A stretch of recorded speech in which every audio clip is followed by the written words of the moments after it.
Good morning, everyone. Thank you all for joining us for another Friday webinar at a slightly different time to normal. So great to have so many of you with us. For those that I've not met, I'm Dan, one of the directors of LandApp, and I'm delighted today to spend just under an hour to introduce you to our latest version of LandApp Mobile, with a particular focus on the general data collection survey tool that we've now released. Before we get started, I just wanted to give a bit of housekeeping as usual. So as this is a webinar, your camera and microphone will remain off for the duration of the call, but that doesn't mean we don't want to hear from you. Please use the Zoom Q&A function at the bottom of your screen to ask any questions you may have. And we've got a designated 15 minutes at the end to go through as many of those as we can. If there's time, I will stay online for a couple of minutes afterwards so people can come off mute if they want a quick chat. But like I say, please use the Q&A for any questions, and anything we don't answer, we will try and follow up with those individuals. The session is being recorded, so we will be uploading it to our YouTube channel. Usually takes us about 3 to 5 days to do so, and everyone that's registered for the webinar will receive a link to that recording.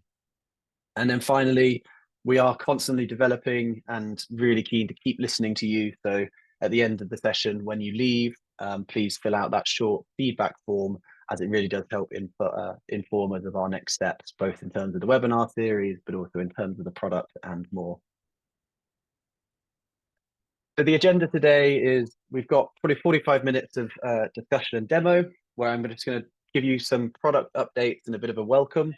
The development team have been working really hard behind the scenes to introduce a lot of new functions, and I just want to talk through some of those highlights.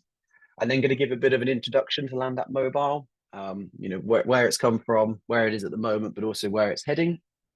I'm then going to do a live walkthrough. So I've got to share a screen, both from the LandApp's perspective, but also from my mobile app perspective, so you can start to see that real-time mapping. And so fingers crossed the technology will work. And also going to be showing you within that how you can start new surveys. So how you can start fresh when you're going out onto the farm or around the estate, for example, but also how do you load existing plans into the survey tool as well. So you can start to get, for example, field parcel boundaries and other existing features on your mobile as well. Then finally, we will finish with a bit of a Q&A. So like I say, any questions, please pop them in the Q&A. And I believe we've enabled the upvoting system. So if a question comes through, you can keep an eye on it and you can upvote those that you definitely want answering. So the first thing to say is that we've got a YouTube channel. As I've mentioned, all of our webinars that are recorded get uploaded there. So if maybe this webinar doesn't cover everything you need, please do check out our YouTube channel just by searching LandApp on YouTube. Lots of great stuff on there and obviously more content to come. So LandApp update. So I don't think we've done a webinar for about 4 to 6 weeks. So there's been quite a lot of updates happening. These are my top 3 highlights. It definitely isn't everything. And so if you do go onto our website, we've got a section dedicated to product updates where our product lead, Jack, is keeping those updates logged. But the 3 things I wanted to just highlight was, firstly, we've replaced our reports dashboard for our professional users and rebranded it to be the portfolio summary. And I've got a screenshot of what that looks like on the next slide. But ultimately, anyone on our professional subscription can now access near instant insight across their entire portfolio, visualizing their map of maps, but also summarizing what that means in terms of hectarage, the different types of features that you've got mapped, and lots of different functions around how you can filter and view that data. Within that update, we've also changed the way that we handle the map of maps. So historically, we used to refresh the map of maps at midnight every night. We're now doing almost a live update on that. So it takes about a minute now from you publishing a plan to it being represented on your map of maps and within your portfolio summary, which means it's a lot more dynamic, a lot more live and instant. The second highlight is something that we've been asked for loads, and I'm so glad to see it's there finally, which is the image on the right hand side.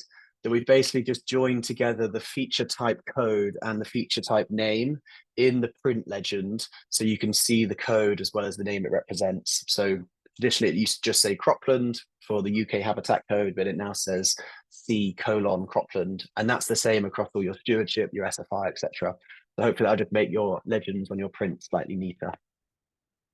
And then each month we're adding new data sets. And so this month we've added an update to the Great Crested Newt opportunity areas.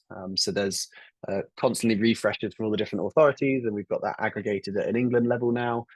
The Sustainable Farm Incentive agroforestry options have just been released, and they've released a targeting layer, or the focus areas for where they want to see those options be used. And that's now live, as well as a historic England's heritage at risk layer. So it complements your scheduled monuments, and it highlights which of those are at risk according to historic England's data. And that was updated from 2023. The portfolio summary then, just to give it a bit more airtime, has been a huge amount of work behind the scenes, and it's a very impressive tool. So anyone on our professional subscription can log in, and it's accessed through the top right icon, and you'll see a button called Portfolio. And what it does is it summarizes all of the different templates that you've published. So through Map of Maps, you can start stitching together lots of plans across your organization. And it allows you to view those different plans in a slightly more intuitive way. So each page has a view of the Map of Maps as shown, and below it a table summarizing the different features that are within that Map of Maps. And that table can be filtered, as can the map view, by either using these global filters. So you can focus your efforts, for example, on a specific county, show me all of the plans that I've got in Gloucestershire, for example, or you can filter it by feature type and plan name and feature condition. So I can, for example, log in and filter all of my Gloucestershire habitat maps, but only look at the grasslands. And that will not only update the map, but it will also update the table. So you can very quickly start to cut your data in different ways, by local planning authority, by catchment, by theme tag, etc., etc. And recently we've added that you can click on those shapes on the map, and you also get the interactive right-hand panel, which includes a hyperlink to that specific map. So it allows you to centralize all your data, but very quickly, locate that source of truth within the Land App ecosystem. So Land App Mobile, which is the focus of today's webinar, it's been live for about a year, but the first iteration was very much around just building photo evidencing and really just getting the software into a position where we can start to scale the functionality. Version 1.1 is the latest release, with version 1.2 on the horizon, really focusing at saving you time, so we can allow you to take existing data out from the Land App desktop onto your Land App Mobile, which I'll show in a moment. We spend a lot of time on the collaboration functions, so multiple people can access the same plans, and you can start working together on those maps and building evidences together. We've improved the accuracy, so it's GPS linked, enabling you to take that data out and accurately plot points, lines, polygons, take photos. And I think one of the biggest bit of work has been just making it work offline as well. So you can now take that data, whatever it might be, your existing field boundary data, out on the farm, agnostic to whether you've got signal or not. And so we've had a lot of feedback that, particularly in some of the more rural areas, that signal is still not great. And so we put a lot of effort into ensuring that you can collect data offline, which will then automatically sync when you're back connected. As a note, it's on both iOS, so for Apple devices, and on Android. So we are just building it in line with both. And you can get it if you just search for Land App on either of your app stores. Okay, so I'm going to do a bit of a live demo now, talking about the tool itself, how you can get it set up, how you can use it, and hopefully by the end of this session you'll feel a lot more comfortable with both accessing the data and playing with the tool, which we hope you all will do. The first thing to say is that when you are using Land App Mobile, you do need to be on a Land App subscription. So you can download it from the App Store, but you won't be able to log in unless you're on a standard or a professional subscription. And you do need to first, on your desktop, create the maps. You can't start completely from scratch on Land App Mobile. You do need to log in through a web browser like shown, log in, and you do need to create a map that you want to use on Land App Mobile. So I'm just going to call this land app mobile demo August 2024. And I'm going to remove that little colon there. Assigning a tag, those tags can be used for filtering in the mobile, which I'll show as well. So I'm just going to create an empty map. So this map is now available on my land app mobile, which I'll show you in a moment. But before I switch over to the mobile, I just wanted to just show you how you can preload some data from a map onto the mobile to make it accessible. And so what I'm going to do just for the demo is I'm just going to import some field parcels from the Rural Payments Agency. So I'm just going to get some land parcels, bring it onto my blank template, field parcels, desktop, hit finish. And what that's going to do is just download some areas of interest for me to have a look at on my mobile in a moment. And then the second thing to say is that we only have one template live at the moment, which is mobile friendly, and that's the general data collection template. We will be expanding that over the coming weeks and months, so please keep an eye out for that. But what you do need to do is you just need to move this data from what is currently your desktop version into the general data collection mobile friendly template. And the way that you do that is you just first go to the three dots, hit duplicate, and then at the bottom of your list, you should see general data collection. And I'm just going to rename this to mobile. We are improving this process. We know this isn't perfect, and this won't be like this forever, but we're just working out best ways to load that data. So by hitting create plan, what I've got is I've got two copies of the data. I've got a desktop version, which is this one, and I've got a mobile version, which is this second one. And you can see when I've duplicated it onto my land app mobile template, I get this little message that says this plan can only be edited on land app mobile.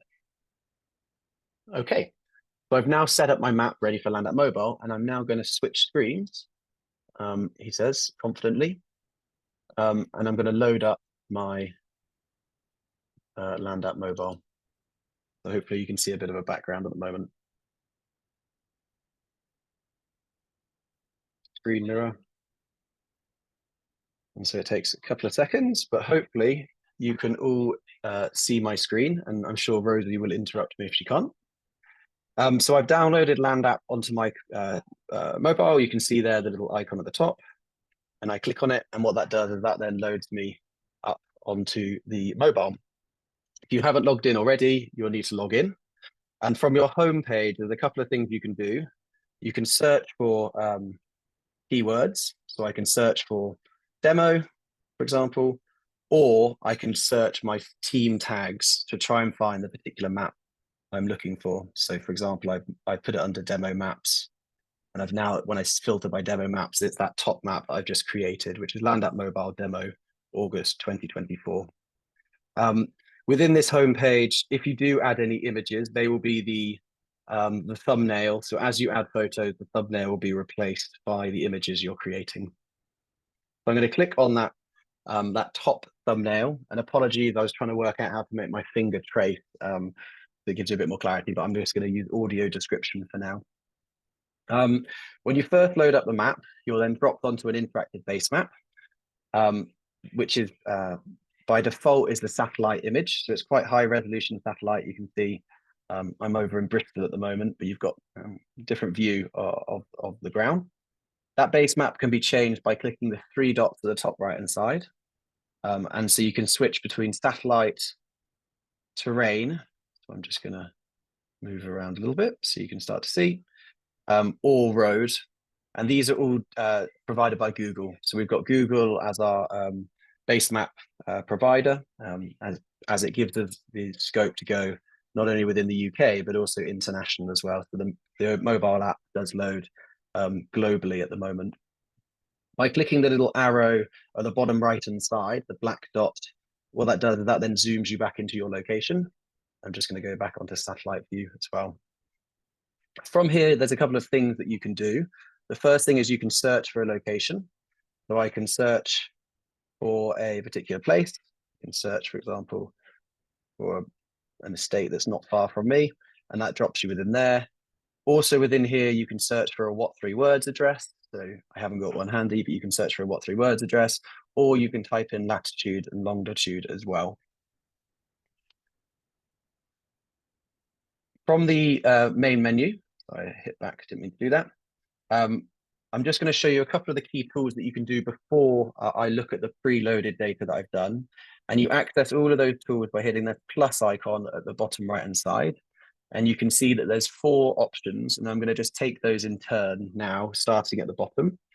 The first one is I can take a photo. So if I hit take photo, that then loads the camera, which I can then take a photo of anything in particular. So I've just got a brochure on my desk that I thought I'd take a photo of, where I can add a description of that particular thing.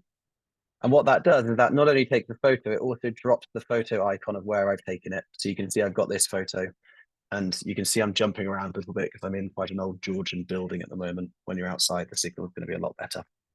And that photo icon can be hidden by hitting the little icon at the top right-hand side, which I'm clicking, and that just turns the photo icon on and off.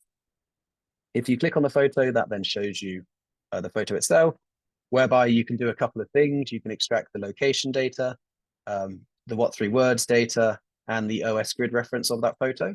So if someone wants you to give them the what3words address of a photo you've taken, you could do that within the app. You can also link your photo to any of the plans that you've got on your mobile as well. So you can see that I can link this photo either to my desktop, land parcels, or my mobile. So the second one from the bottom is upload photo. Hopefully that's fairly self-explanatory. You click on that and that will just open up your photo library. The third one is the measure tool. And so the measure tool allows you to start using different units of measurements to start mapping things on the ground. And you can use 2 fingers to change the location, but you can see add point, like so. You can start measuring either lengths. This is just telling me the length, which is 20.4 meters, and I can change the units of those. So if I wanted it in feet, for example, it could be 65.76 feet. And once you go round into a closed shape, like so, you can see that the icon at the bottom right now says closed shape. And what that does is that turns it from a distance, which is this distance one at the top, into an area measurement. So you can see the area of that square, or that rhombus that I've just created is in meters squared at the moment. I can move it into feet, and therefore it's 832 square foot. The measure tool, however, doesn't save the shape on the map. That's purely just for you to just create ad hoc measurements that you do need to jot down. However, when I start the survey in a moment, I'll show you how you can save those shapes. So that's the measure tool. And then the fourth and final one is the start survey. And at the moment, we've just got this one template, which is the general data collection, where you can demo general data collection. You can put in a name for it. Once we've got more in here, we'll be adding a little scroll wheel, as you can see, to see all the different templates. But at the moment, it's just the general data collection. And you can hit start survey. And what this now allows you to do is, in a very similar process to the measuring tool, you can start to draw points, lines, and areas, and start taking notes, assigning features, etc. as well. So just to take those in turn, I'm going to do the point feature. So I'm using 2 fingers to zoom in and out. Hopefully it's fairly intuitive. And I can drop a point over here. And that point can then have different attributes assigned to it. So the first one is I can redraw it, and that just means I can move where that point is. Assign is where I can basically assign it to a set of features that those familiar with the land app are using the same structure as the blank template. So for example, I can say it's a tree. I can give it a name, tree 1. I can give it a description, oak, for example. And then that is now automatically saved on my phone. And I can hit draw to draw either another point or a line, but I'm just going to, just for the demo, now do a line. I can draw from here, for example, to here. I'm not going to be too accurate. I'm sure you guys will be a lot more detailed with your designs. Again, hit done. I can assign it, and this time it can be a hedge, like so. And again, I can give it a name, a description as well. As a note, so if I just put my name in for the name, when you hit redraw, so I've got this hedge called Dan. At the moment, just be aware that when you hit redraw, it starts drawing from scratch. So if I hit, redraw, you can see that the hedgerow has now disappeared. So just be careful if you've done a complex hedge. I can redraw it. Maybe I'll just go straight here instead and then hit done, but the attribute's retained. Okay, so the name Dan for that particular hedge will retain, but I've just had to redraw that hedgerow feature. And then finally, the area, exactly the same way as I did the measuring tool. Let's just do this, like so. Again, I'm not going to be too specific at the moment. So, and done. And I can assign that area to a particular thing, to a natural feature. And hypothetically, that could be a pond, like so. Okay, so there's lots of different ways that you can draw your lines, your points, and obviously contained within that pond is the area measurement as well.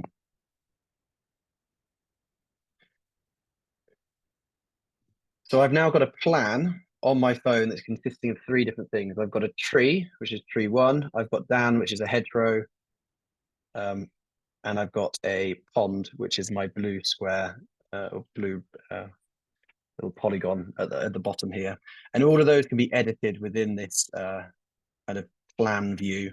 So I can either delete them, I can move them. So I wanted to move that tree point. I just hit redraw, and I actually say I want that tree to be over here. Okay, so you're basically given the flexibility to draw points, draw lines, and draw polygons.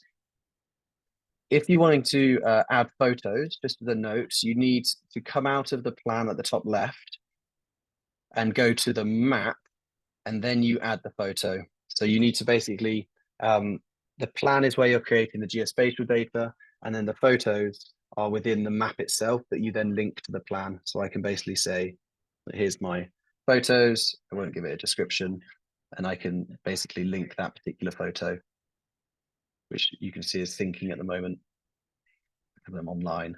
I can then link that to my plan that I just created, which could be my demo general data collection. Okay.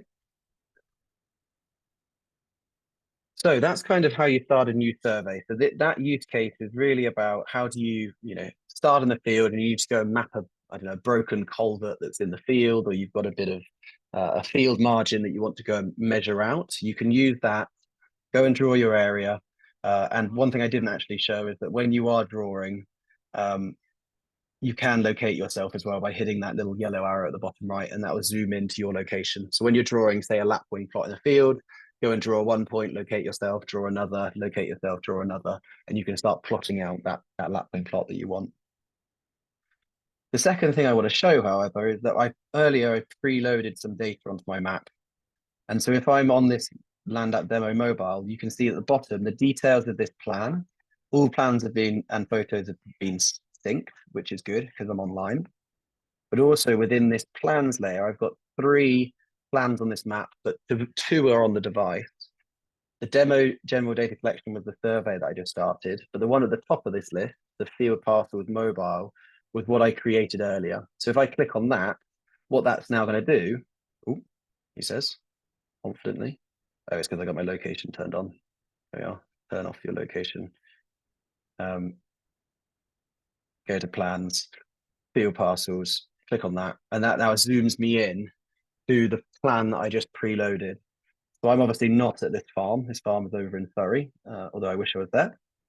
But you can see now I've loaded up those polygons from my, in this case, just the RPA field parcels that I can click on and either assign. So I can assign this, for example, to either a soil risk map. So I can say this is a moderate soil risk. I can say that this one is lower soil risk, for example. And you can see I'm very quickly just doing some soil risk mapping using those field parcel boundaries that I created earlier. Or on top of this, I can start to do some extra things. So for example, in this field, I could, walk around it and say I wanted to plot out a field corner over here. I can draw on top of that. So I can basically add I don't know, I walk to this point hypothetically and say that I want my field corner to be here, like so. Okay. And that is exactly as before, where you're basically just adding information about that particular corner, field corner buffer and margin. Let's just call this field corner. Okay. So very much, this is that first stage of us giving you the ability to load data, edit data, but also add to existing data points as well. Yeah, hopefully that will make sense. And just to show you, I can maybe draw a new hedgerow that I want to plant through the middle of this field. And I would just basically locate myself like so. Okay, so one thing I would definitely recommend is just if you're curious, download the app, have a play, and any feedback is obviously most welcome. We're already making some improvements to the user interface already based on some initial testers, but you can hopefully very quickly get to grips with how it works, how you interact with it. So before I move over to my Land app desktop again, if there's any questions or anything you want me to re-demo, please put it in the Q&A function. But what I am just going to check while I'm on here is just this little message saying all plans and photos have been synced. So I've now, if I move across to my Land app desktop, sorry, and I stop sharing this screen, I'm going to then share my Land app desktop like so. And the one thing I will need to do is just refresh. So because it's all synced, there's kind of two things that have happened. So if I refresh, what I now get is I've now, in real time, I've now got this live extra bit of information that I've just created. So just to zoom into my random survey that I was doing earlier, so you can see that on my Land app now, I've got these different points and lines that I've created. So I've got that hedge that I called Dan, I've got this point that I called tree, I've got this pond that I called pond, okay? Because this is kind of your general data collection tool, the workflow that we're recommending from here is that you can bring across these particular features to a cleaner plan. So, in the field, you're never going to be able to create as neat a, I suppose, map as you can on the desktop at the moment, because we don't, for example, have snap to line yet, although that's definitely something that we're looking at. I can bring this particular polygon over to a new plan, which I can call, I don't know, building site. And I can use that shape maybe in line with something like an OS master map field. If I wanted to get my OS master map shape, I'd get that, bring it over to my building site like so. And I would then just use that particular feature to trace, for example, where those endpoints were and make that plan tidier. So you can see that now what I've done is I've used my pond that I drew in the field to basically dictate where I wanted that block to go, which is now a master map underpinned, and that could be the same with the RPA data as well. Again, I could basically call this a pond, but I've now got clean edges because I've used the more authoritative data, and I've just used that general data collection to infer the location of that join and where I was wanting to put that particular feature.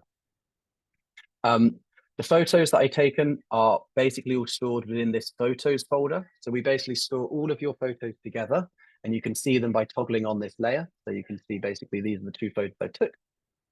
Both are pretty much identical. But what I've done, you can see, is one of them I've linked to my demo general data collection. And what that means is if I turn off the photo folder and turn on just the general data collection, I'm only seeing that one photo that I linked.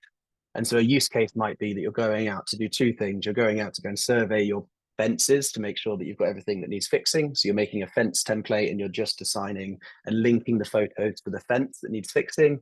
And you're maybe evidencing a countryside stewardship in parallel where you've got other photos or some of those fence photos are relevant. And you can basically juggle that while you're going around in the field. The second thing I did was I basically edited this field parcels mobile. So I'm just going to zoom over to Surrey. And you can see now, basically, I've taken that survey out in the field and I've done a couple of things. I did a soil sample, a soil risk map. So in here, you can see that I've basically flagged which fields are of moderate risk and lower risk. And all I was doing was clicking on the shape on your map, assigning it to that particular risk layer. And then obviously that's automatically synced for me onto the Land app. Plus, I also, as before, I did those extra field corners. So just to show you the workflow from here, so I've obviously got these edges. What I would do is exactly the same. Is I would basically say, okay, on this desktop version, I want to basically make sure that this triangle is as neat as possible. So I can copy that to my field parcels desktop and use that shape to maybe create a slightly neater edge to it. So maybe the field parcels aren't the best option because the master map behind is probably a bit neater, or the RPA land cover would be a bit neater. But you can see I can then maybe click off that particular feature as well.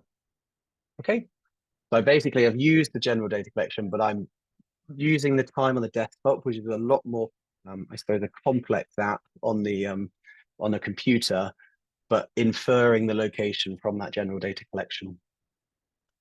The same with the soil risk map. I can bring over all those soil risk features, either copy them over to my soil risk map, or just use this template as well that I've already created.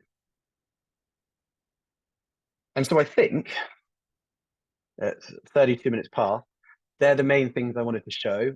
Remember, once it's on your desktop here, you can run reports. So I'm just going to hit the reports button and add plan, and I can, for example, just look at that mobile land parcels that I did earlier, and you can then get the attributes that we created together. So for example, I've got my little buffer, that was my field corner, just one of 0.01 hectares. And then my soil risk, I've got 2 fields, which is 8.27 hectares of moderate risk and 2.83 of lower risk. What I hopefully that's demonstrated is the more accurate that you can upload data to the Land app mobile. So if I, instead of using parcels, for example, I use land covers for my soil risk, you would have a lot more detailed shapes on your map. And there's obviously OS master map that you can bring on. So there's lots more detail you can bring onto that data. And in essence, you can basically click on shapes and attribute them in the field without having to worry about drawing them. So for users of the best guess baseline, for people that have done a countryside stewardship, by copying that data onto your general data collection, going to take notes and then bringing it back across, we hope that kind of improves not only the accuracy, but also the efficiency of what you're doing as well. So it was definitely a bit quicker than I would thought, but I can see there's plenty of questions. So I'm going to basically go through, and Rosie, my assistant behind the scenes, has been aggregating them. So first question from Nick: could you just re-show how to change a map on the desktop which shows on the app? The new general data collection plan is showing as a plan on the app that isn't showing as on device. Yep. So Nick, once you're on your computer desktop like I am now, basically you only be able to edit plans that have got this little padlock next to it, which says this plan can only be edited on Land app mobile. And the way that you do that is that you have to duplicate your desktop friendly plans by hitting duplicate into this general data collection plan.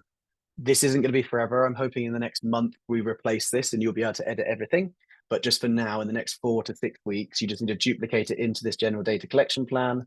And what that does is that then makes it mobile friendly for you to be able to edit and view that plan on your phone. So it just needs to be in this mobile friendly format. A question from Martin: can you in Start Survey use the area function to walk around an area? I did it measuring bracken and cut bracken and rolled bracken. I had to get a white circle over the blue dot and click add point. Am I doing it correctly? So yes, Martin, I think what you're saying is, can you almost trace your location? So we're basically in a halfway house at the moment. I don't know whether it's worth me sharing. I might just describe it. No, let me just share. Why not? We've got a bit of time. Let me just put my mobile app back onto the screen. And Rosie, while I'm doing this, if you could just rejig the questions, if they're relevant to showing the mobile app, put them at the top and we'll go through those ones first. So yeah, Martin, I think what you want to do is, if I locate myself by hitting this little plus icon, I'm inside, so I'm just going to maybe move slightly to the window so we get a bit more accuracy. What you can do is, when you're drawing, if you hit, let me just get on a template, sorry. I want to go on to this one. you want to locate yourself by hitting area, and then you should. Oh wait, I see what you mean. We on the dev environment, Martin. I think what you're saying is that I want to put a point here, and then where my blue dot is, you want to automatically drop a point of where you are. Obviously, I'm inside a big building, which is struggling with my signal, but you want to be able to put a point there. That is coming. I've spoken to the developers. So you want to basically walk and add a point whenever you want and almost stream your location. So yeah, at the moment, it appears you can't do that on the production one, but I'm pretty sure on the development one. So just keep an eye out for that. And you almost want a little button at the bottom right that says locate me, and the white dot then automatically sits to on top of the blue dot. That's a really good point, and I thought that was already there. So that should be coming very soon. Annoyingly, I can't see the questions while I'm also screen sharing, so just going to have to come out of this. Question from Sophie: is there an option to have interactive feature while on the mobile app, so the points lock the existing path or boundary? Yeah, that's definitely on the roadmap. Kind of that snap to line function, which we do have on the desktop, but it's not quite ready yet. So I'm just going to, yeah, I don't know when that'll be out. I will speak to the product lead, but that idea of kind of that what do we do on this? So it's almost when you're, let me just turn this off. And when you draw a line, you almost want on the mobile, can we do this process where it magnetizes like that? Yeah, definitely on the roadmap. Technically, when it's ready, I just don't know. So I might have to hold fire on that one.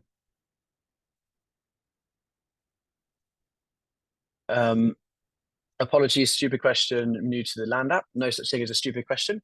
Is it possible to freehand draw lines and polygons, or is it node-based capture? Yeah, so you can do both. Sorry, so basically you can either do node-based. What we mean by that is node-based capture is basically drop point, drop point, drop point, drop point to draw your shape. Or if you hold shift on your keyboard, if you hold shift on your keyboard, what that does is that then allows you to kind of trace whatever shape you want. So I can do a bit more of a funky shape, which allows you to be a bit more freehand when you're drawing. So you just need to hold shift on your keyboard. That's not currently possible on Land App Mobile, nor do I think that's on the roadmap. So at the moment. Question from Nigel. Dan, with a GPS function on mobile linked to an external GNS GPS for higher precision? Yes. So basically you can get these devices that I think connect via Bluetooth to your phone that can act as a more accurate location, and it does work. Our founder, has been testing it with a couple of other products, and we don't have any recommended versions yet, although we are speaking to some potential providers. But yes, in essence, the accuracy of your Land App Mobile is purely the accuracy of your mobile phone. And so the average mobile is between 2 and 5 meters, so depending on how good your signal is, etc. But I know some of these like Trimble type devices can get you down to, centimeters, 10 centimeters or less. So yes, it will pick up whatever your device's GPS. Are there plans for the question from Emily? Are there plans for UK habitat to be integrated into the mobile app? Yes, Emily, we are working on that at the moment. So we're just hold fire on that. I don't know when it will be due. I'm hoping in the next month, but you will be able to take and ground truth UK habitat data. Just not quite yet. This is very much general data collection at the moment. Question from Mervyn. How might this be used when claiming for CS capital items such as hedge work when geolocated images are requested? Yeah, so two things, Mervyn. So the first thing is obviously you want to go and take the photos of for your evidence before, during, and after. And so you can do that on the mobile. Just go and snap up all the photos and probably create a hedgerow plan on your Land App that you can link to. So you can link all your hedgerow photos, as I did to my general data collection, to the hedgerow plan. Once you've linked the photos, when you go to export them, so I did that quite quickly, sorry. So you say you've got a plan here called hedgerow evidence SFI. When you go to export them, you can have this tick box that says include linked photos. And what that does is not only just download the shapefile with evidence, but it will also zip up all of the photos that you've linked to that plan that you can just share with DEFRA if they request them. And so they will be labeled following the guidance from DEFRA. fully zipped up that you can just share with them, providing you've linked that photo you've taken to the plan itself, and that comes through the export. Question from Sally. On the new portfolio function, do you have to publish the maps for them to show up on there? Yes, Sally. So at the moment, the way that you get the data onto your portfolio is by hitting this little publish button. And that basically just tells LandApp which data you want to be in the portfolio. Otherwise, you'll just have way too much data that's on top of each other. So that little tick box allows you to control what's shown in the portfolio and whatnot. A question from an anonymous: Are feature categories customizable? I can you create new categories? Are the accuracy of the geometric feature depends on the phone? Yeah. So the first point around the customizable categories, we don't have that at the moment. We've got lots of different templates that follow the different structure of whatever scheme we're trying to promote, or what's that end-to-end process. We are internally thinking about how do we help with, I suppose, giving flexibility to categories. I think we're still unsure whether it's the right thing to do. We know that people want to create their own data, but I suppose the beauty of the way that the data is currently set up, providing people are using the right templates, is that aggregation is a lot easier. We can summarize data for you in a lot more consistent way. But yes, we're definitely keen to hear about new templates. So I know Martin, who's on the call, you've sent us a couple of good template ideas around wildfire and mothers. But if there's more bespokeness that's needed, I think just drop us a message on Intercom. We're still basically appraising that with quite a few other product improvements, and it definitely isn't coming out on top at the moment. Question from Ben: If we wanted to create an appendix of our photos and comments, which we could attach to a printed map, is there a function or a workflow for that? Yeah, Ben, that's a really good question. If I labeled, let me just see what happens in here. Yeah, I'm just wondering, is that unknown? Yeah, I know what you mean. You basically want to if you've uploaded a photo and you've given it a name, can you extract a table that says photo 1 of hedge labeled X? Yeah, it's a good point. That's something that I can speak to the product lead on. That's not something we've got at the moment though, Ben. When you do download them, it does export those attributes it within the name, but perhaps a more formal way to print a map with the photo evidence. Yeah, I think similar, our customer support person brought that up as well. Maybe Rosie would take that as an action to just feed into the product guys. Question from David: Hi Dan, I have a number of geolocated raster layers, such as aerial and historic maps for the estate. Is it possible to upload these? So David, at the moment, no, we don't offer the ability to host bespoke raster, although that is quite high up the list. So that's definitely something that we're working on, because there's loads of great data sets out there that people should be able to upload their own raster on. We're just, again, appraising that against quite a few other things. So not possible at the moment, but hopefully soon. A question from Isabel: I have the opposite of David's question. Can I transfer shape files and associated photos onto another mapping system? We have some work sitting on QGIS used on other projects. Yeah. So basically, any vector data, the vector is not the opposite, but the different geospatial format to raster.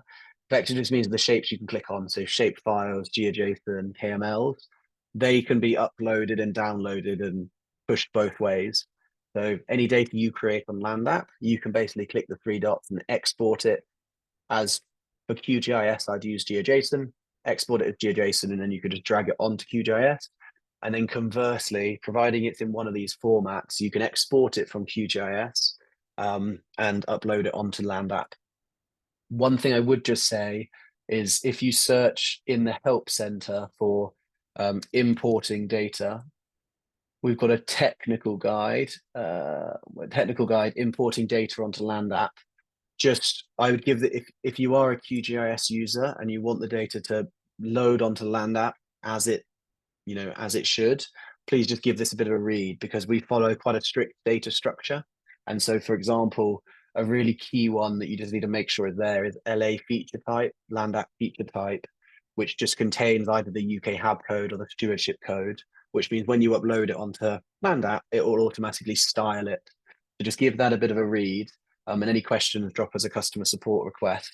And the other thing is we run off British National Grid. So depending on what projection you're using in QGIS, you just need to make sure that you're uploading it in 27700. Otherwise, it will be slightly askew. Question from Julius. Can we transfer existing maps from Omnia? Yeah, exactly. From Omnia or John Deere. Yeah. So actually, Julius, do get in touch because we've built a proof of concept behind the scenes about the John Deere integrations. You can, exactly as I just said for QGIS, we've got lots of people that are creating their stewardship map on Land App and exporting the margins and giving it to their John Deere system. And we've got a bit of a process for that.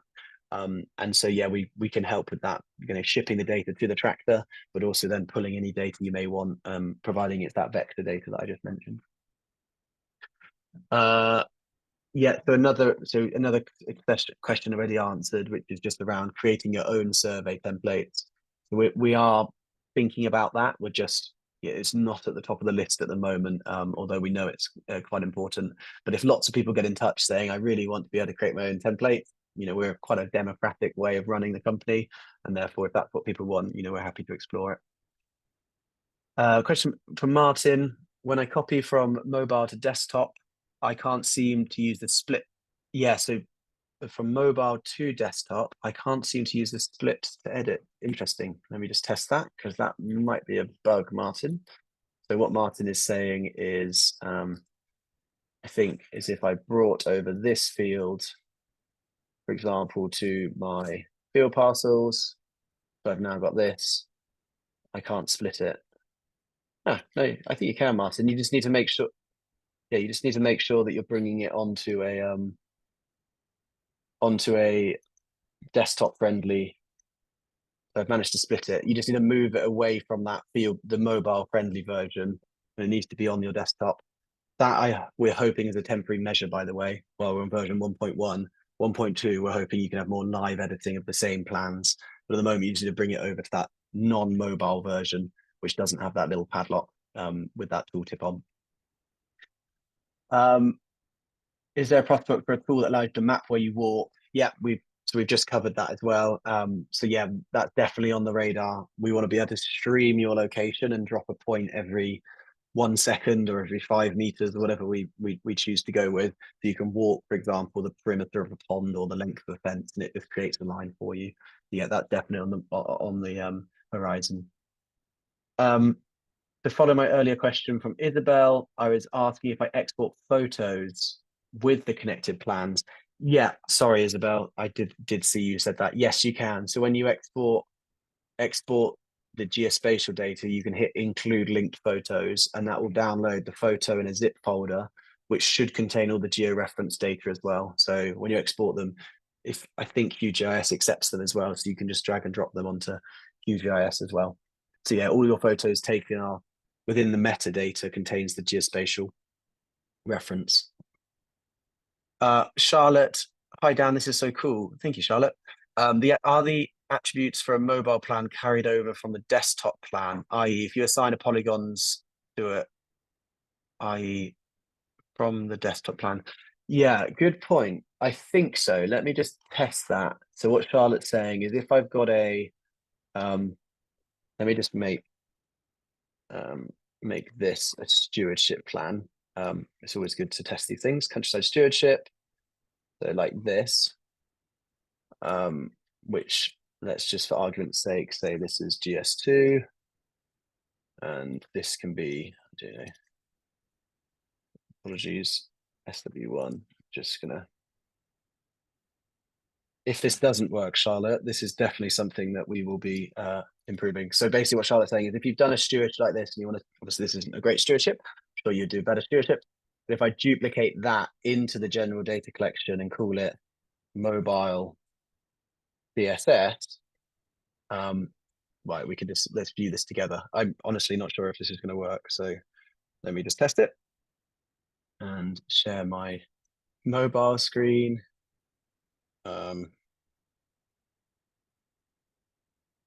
And mobile. It's loading. Hopefully you can all see that now. Go into my Land App Mobile. I did reset. Doodly doo. And go for mobile demo. And on device, there's 4 mobile CS. Let's have a look. No. So yeah, Charlotte, that's actually a really good point. We should have at least in here the stewardship code, because at the moment that's blank. I will take that away, and that's fairly, yeah, should be fairly easy to add, at least if it just populated for now the name or the description. Yeah, Charlotte, well flagged. I will pass that on to Jack. Okay, we are about 5 minutes from the end, so I'm just gonna share this screen. Sorry, I'm keep going back to this. I can't see. Jeremy, when I'm in the field, can I use land up in conjunction with? Oh yeah, we've already had that one. So yeah, basically, if you've got a Trimble device or another GNSS, like a greater improved GPS tool, and you connect it to your phone, the land app mobile just will use that as the, I suppose, the improved GPS point. So yeah. So David, as a matter of interest, does land app use ArcGIS server or a geo server? Yep. So David, we 2 ways that we kind of work with ArcGIS. One is that some of the data layers that we host, for example, from Catchment Partnership, for example, we use their open source feature servers to view data. And then also for some of our clients, we also provide a service to ship user generated data. So say your UK habitat maps or your, I don't know, your stewardship plans to an ArcGIS system. So we have basically an integration API that can aggregate and ship data to an ArcGIS. So we can fully integrate both pulling data and pushing data. And happy to have a conversation with you if that's of interest. That is only a professional function though, so it's not for everyone. So Samantha, can you collaborative work on mobile app? Yes. So basically the mobile app, 2 people can be on the same map at the same time, say taking photos. If you're editing a plan, only one user can edit that plan at one time at the moment. So you might need to create, say, 2 separate surveys. However, our wizards that are the engineers are just working out that collaboration function. And the main thing is just around collisions. You get 2 people editing the same shape at the same time. Who should win? And how do we handle that? So they're just working out I guess, the nuance of that. But yes, you can work on the same map at the same time. You just can't work on the same plan at the same time. A question from Dan. Hi, Dan. Can I draw or create a feature on my map of maps to be universally accessed for all plans I create going forward?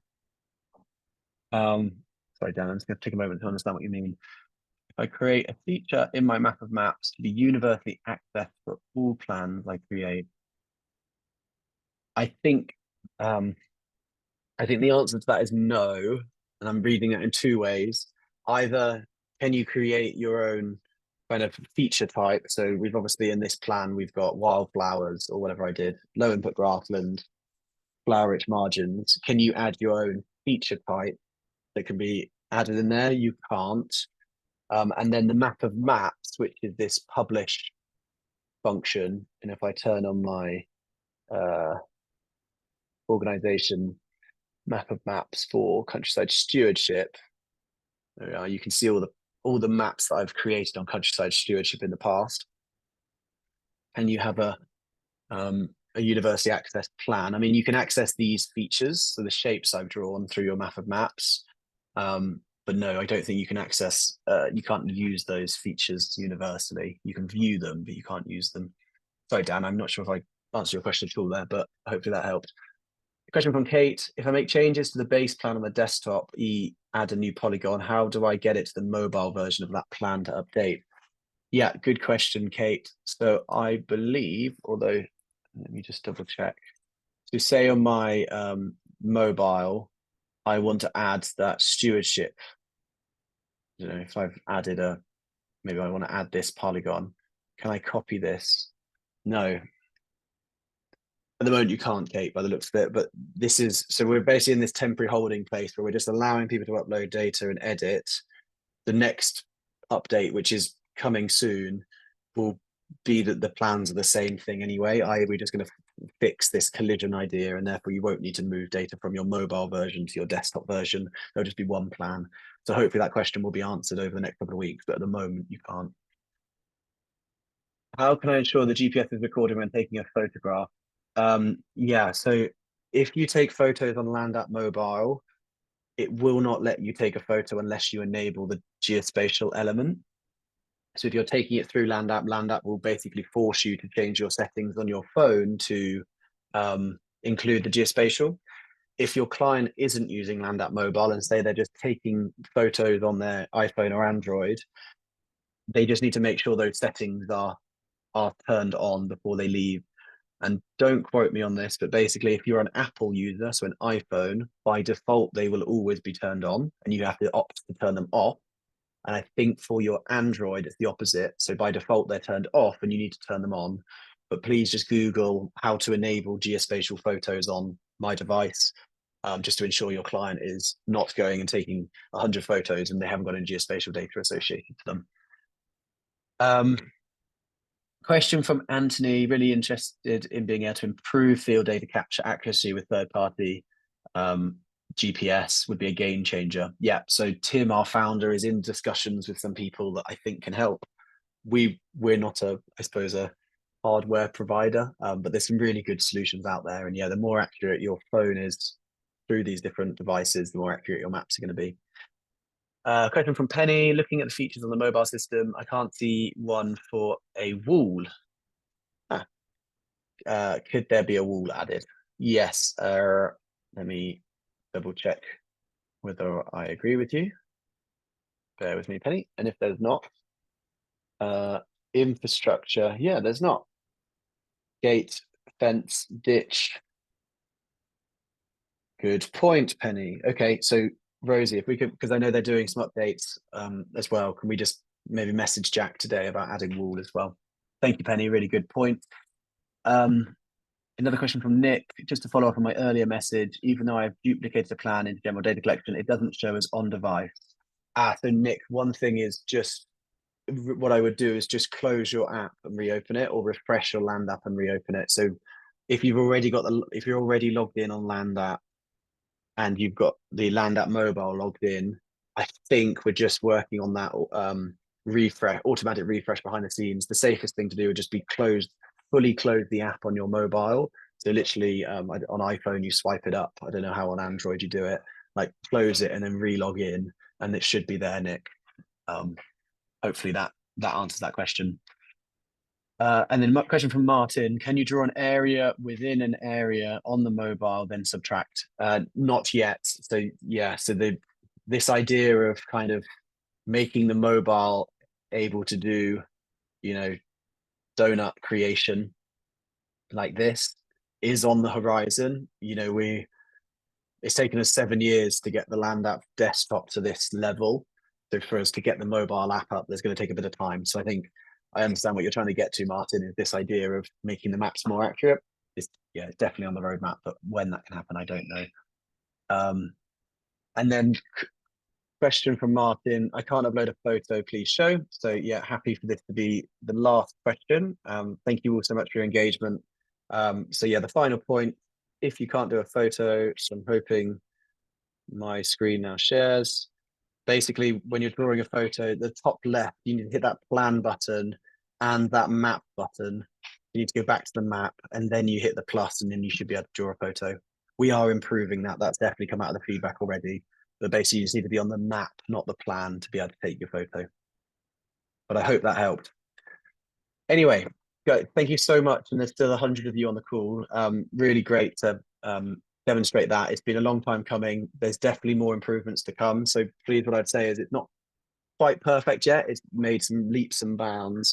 Have a play, get in touch with any feedback, and just keep an eye on the updates that I know the product team are already working on. And a lot of the things you guys have mentioned today adds to that. And the final thing to say is thank you so much for your time.